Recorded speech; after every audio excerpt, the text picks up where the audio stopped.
Hi, I'm Dr. Mark Kelly, and I'm going to be your guide as we walk through the great story, the history of Christianity.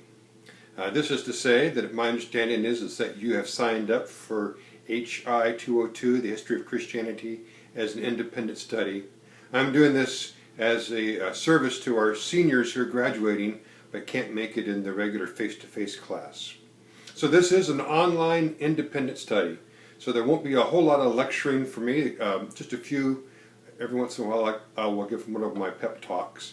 But mostly it's opportunity for you to read the great story, the development of the Christian church, and then to interact with each other and myself online. So if you haven't already checked out the Populi page, that will be where we'll do our online discussions. There's one that's already ready for you, and we can get started this week. The textbook is listed in Populi. It is Zondervan's A History of Christianity. It's a handbook. That's what it's called, but it's really a great textbook. Wonderful full-color pictures. And I've been to this place. It's so marvelous, but that's a whole different story. I just posted the syllabus, so it gives you an idea what the assignments will be like. Every week we'll have one or two online discussions that you need to take part in. You need to take part of them in the week that they're posted.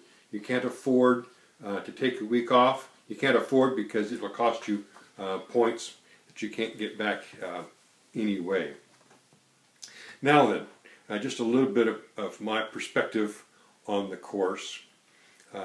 We study the history of Christianity for at least three reasons. The first reason is that as we study someone's history, we develop a deeper understanding of who they are.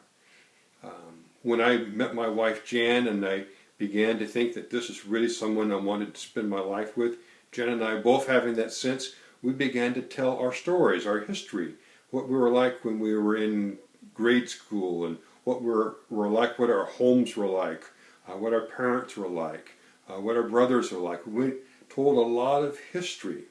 Right now we have a new sister-in-law in our family, daughter-in-law rather, and when we get together with my son and his new wife, we tell lots of stories, because if you don't know our stories and the story of Mark and the mashed potatoes, you really don't know us. So to understand us, you need to know our history.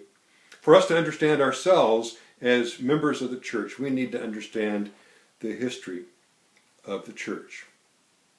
Secondly, we gain a wonderful, rich, balance-giving perspective when we look at the history of the church. There are lots of ups and downs, and both of those will give us perspective. For instance, when you think that things couldn't be more fouled up with the leadership of your church, you will now remember the time in the history of Christianity when there were 3 popes in 3 cities all at the same time. It puts things in perspective.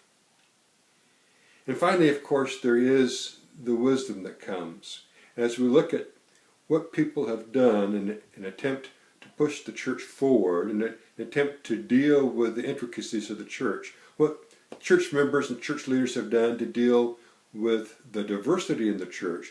We'll see some great successes and some great failures. There'll be things that we will see that we will make a decision. I'm going to avoid doing that ever. And there will be also other things that we'll want to emulate. And then the final thing, number 4 out of my list of 3, is that there is great inspiration.